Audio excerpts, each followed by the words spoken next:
Ini Dok Kapal Dasun kehadiran teman-teman dari sekolah SMP 3 Lasem, SMP Dorcas, sama MAN 2 Rembang.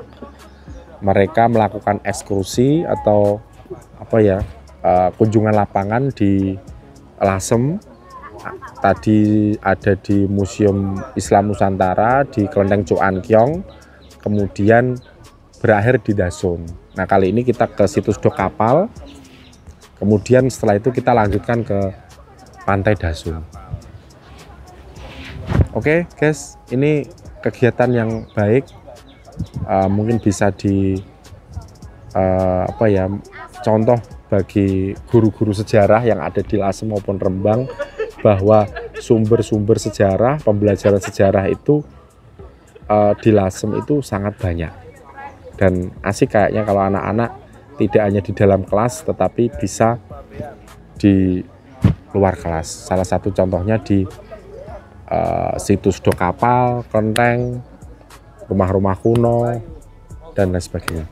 Oke, kita lanjut.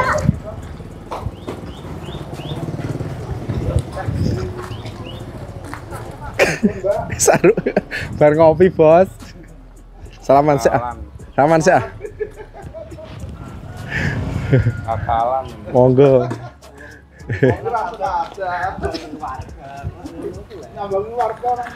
Tadi sore kayaknya kok nganu ke pantai sama anak. Iya, jalan-jalan. Pak.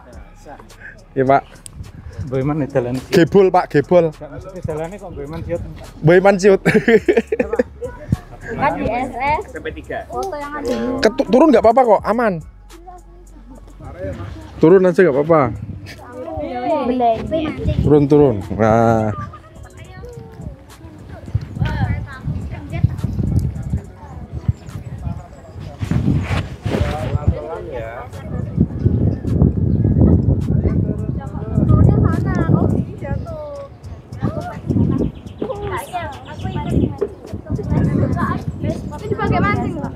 Ini digunakan budidaya ikan bandeng. Jadi tambak bandeng. Jadi ini dari mana saja ini? SMP 3. MAN 2 Rembang. Berarti ada yang Dorcas kayaknya ya. Dorcas, MAN 2 Rembang, SMP 3. Hanya 3 sekolah. Ya. Mungkin kita sekarang adik-adik kita sekarang berada di situs Dok Kapal Desa Dasun. Ada yang tahu Dok Kapal itu apa? Nggak tahu?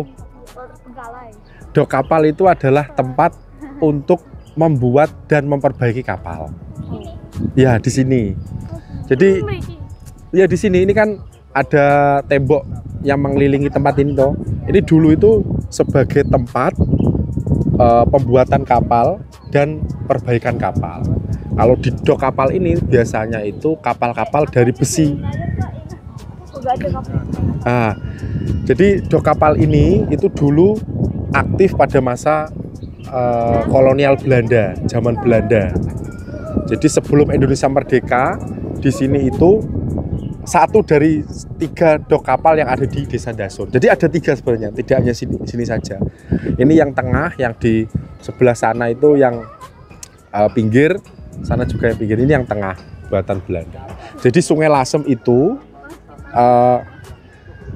dulu itu yang kita lihat di sini itu selain sebagai tempat pembuatan kapal, Sungai Lasem dulu sebagai pelabuhan yang ada di Lasem. Jadi karena Lasem dulu itu sebagai tempat pembuatan kapal dan juga pelabuhan. Itu Sungai Lasem ini yang ini dulu itu lebarnya itu sekitar 50 meteran lebih ya. Cuma sekarang sedikit lebih menyempit semacam itu. Nah, jadi meskipun pembuatan kapal di sini itu pada masa Belanda, tetapi tradisi pembuatan kapal itu jauh lebih lama lagi sebenarnya. bahkan sejak zaman Majapahit. Nah, jadi pembuatan kapal di sini itu tidak hanya sebatas pada zaman Belanda maupun Jepang, tapi jauh sebelum itu di zaman Majapahit, Lasem itu sudah membuat kapal. Nah, ada yang tahu Sumpah Palapa Gajah Mada? Tidak akan menyatukan Palapa, tidak akan makan buah Palapa sebelum menyatukan Nusantara. Nah, untuk menyatukan Nusantara dengan apa kira-kira? Pada zaman dulu? Dengan kapal. Jadi kapal-kapalnya Majapahit itu dibuat di sini untuk menyatukan Nusantara. Jadi peran Lasem yang adik-adik semua tinggali itu dulu luar biasa. Jadi sampai dia punya peran dalam infrastruktur untuk menyatukan Nusantara dengan kapalnya, semacam itu. Jadi mungkin ada yang ditanyakan. Adik-adik, kok perempuan semua, nggak ada yang laki-laki? Hah? Nggak masuk? Oh, oke. Nah itu kalau kamu pengen baca-baca ada di tulisan di situ. Jadi seperti inilah kondisinya. Jadi pembuatan kapal di Dasun itu berhenti ketika Indonesia merdeka. Kenapa? Nah, karena yang membuat ini itu adalah penjajah. Berarti zaman Belanda itu dibuat oleh orang Belanda, tetapi pekerjanya orang-orang Indonesia. Nah, setelah Jepang keluar dari Nusantara, Belanda keluar dari Nusantara, Jepang kan masuk. Galangan kapal Dasun diperluas lagi, dibesarkan lagi, dan dia menjadi satu-satunya galangan kapal yang ada di Nusantara pada zaman Jepang. Pekerjanya itu 40.000 orang. 40.000 orang pekerjanya pada zaman Jepang. Jadi sampai tadi kelenteng, tahu kelenteng toh? Kelenteng sampai ke jalan raya itu dulu pada saat galangan kapal Jepang di Dasun ini aktif, itu ramai sekali sampai banyak sekali orang yang minta-minta. Jadi dulu Lasem itu ramai sekali. Pekerjanya berasal dari Blora, Porodadi, Ngawi, dan lain sebagainya. Jauh-jauh, jadi mereka merantau pada masa pendudukan Jepang. Ada yang tahu pendudukan Jepang tahun berapa? Jepang kan mengutamakan April kan 7 Desember 1941. Sampai Indonesia 11 Januari 1942 di Tarakan. Di Tarakan, kemudian dia ke Jawa itu mendaratnya pertama kali di Keragan. Jadi Jepang mendarat pertama kali di Jawa itu di Rembang.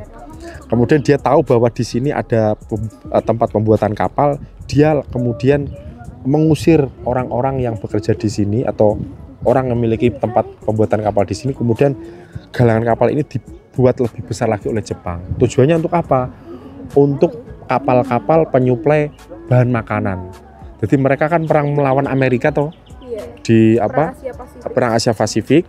Kemudian mereka kan butuh namanya bahan makanan. Nah, Jawa ini itu makanannya itu banyak, ada beras, singkong dan sebagainya. Lah, untuk menyuplai bahan-bahan makanan itu mereka membutuhkan kapal-kapal kecil. Salah satunya dibuat di Dasun dan satu-satunya dibuat di Dasun. Nah, galangan kapal ini tidak beroperasi lagi ketika Jepang menyerah kepada sekutu. Menyerahnya karena apa? Di bom atom di Hiroshima dan Nagasaki di Jepang sana. Kemudian Jepang menyerah, Indonesia merdeka, dan galangan kapal yang ditinggalkan Jepang ini terbengkalai, tidak ada yang mengurusinya lagi sampai sekarang. Seperti itu. Sempat ada penerusan sedikit ketika Indonesia merdeka, tetapi itu tidak berlangsung lama, dan sampai sekarang sisa-sisanya seperti ini. Jadi babak akhir dari galangan kapal Dasun yang sejak zaman Majapahit sampai itu berakhir pada ketika Indonesia merdeka. Padahal sejarah di Nusantara itu digerakkan oleh kapal. Percaya gak? Karena dulu belum ada pesawat terbang. Lah, orang-orang berlalu lalang, adanya kelenteng, adanya penyebaran Islam dan sebagainya, itu orang-orang datang ke sini dengan apa? Kapal. Kan belum ada pesawat terbang. Jadi peran Lasem, peran Dasun pada saat dulu itu sangat luar biasa. Kenapa? Karena menyuplai infrastruktur perdagangan, silang budaya, dan lain sebagainya. Sehingga muncullah ada orang-orang Tionghoa Peranakan di sini, ya kan? Ada kultur Islam ada di sini, ya kan? Ada kultur Eropa dan sebagainya. Jadi itu karena memang transportasinya menggunakan kapal. Jadi memang dulu peran Lasem itu sangat luar biasa. Nggak ada dipertanyakan? Nggak ada? Cukup? Mau ke pantai? Gas. Nah, nanti setelah ini kita ke Pantai Dasun. Ke Pantai Dasun. Tapi sebelum itu kita berhenti dulu di situs Umpak kantor Bea Cukai. Jadi karena di Sungai Lasem ini adalah pelabuhan, selain galang kapal, Sungai Lasem ini juga adalah pelabuhan. Jadi ada namanya kantor Bea Cukai Di mana sekarang? di dekat muara sungai. Itu hanya sisa umpaknya saja. Berarti nggak beroperasi. Sudah tidak beroperasi semenjak Indonesia merdeka.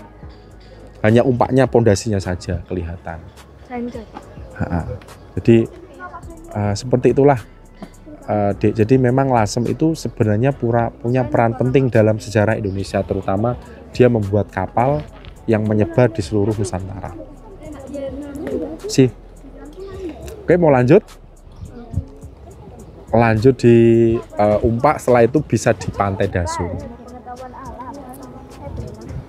Berarti pintar ikat. Tapi dua ya.